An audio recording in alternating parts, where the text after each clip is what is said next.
Hi everyone, it's Shani here from You First Functional Wellness, and today I'm going to be talking about inflammation and hormonal imbalances. So, do you put up with irregular cycles, maybe exacerbated PMS, mood swings that fluctuate from anxiety to depression with bouts of crying for no reason? Do you have cravings varying from salt to sweet, maybe with heavy bleeding and clotting? It may even hurt to touch or wear bras. You may have really bad acne, fatigue and weight gain, or excessive abdominal cramping. Maybe you only have one or two of these symptoms, or maybe you have several of them, and the extent to which you have each one may vary. Even if you only have one of these symptoms, what this means is that there is some underlying level of inflammation going on systemically.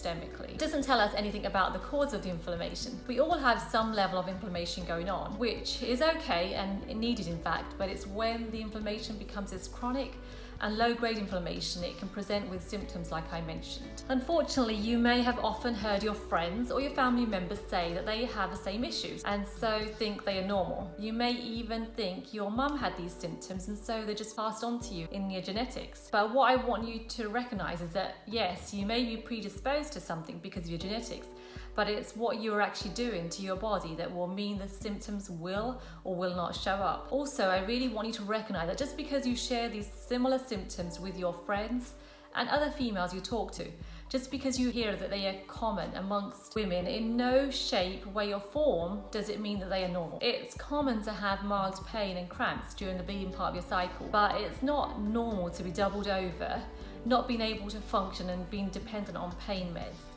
It's common but not normal to have such heavy periods that you're changing your tampons or pads every 1 to 2 hours. It's common to have some breast tenderness, but not to have too much pain that you can't put on a bra if you want to. It's common to be a bit tired, but it's not normal to be so fatigued in those first few days. Now, the sources of inflammation can vary from person to person, and some examples of potential causes are gut dysfunction, chemical toxins, and foods, and sometimes even healthy foods that you may be eating that could be causing inflammation in your body. Getting to the underlying causes is important to be able to fix the issue long term. Unfortunately, chronic low-grade inflammation has been linked to many chronic health conditions such as heart disease, diabetes, and autoimmune issues. But the upside is, how amazing would it be to be able to be in control of your health, eliminate the low-grade chronic inflammation, and minimize your risk of getting progressive health conditions. Thank you for taking the time to watch this video, and have a blessed rest of your day.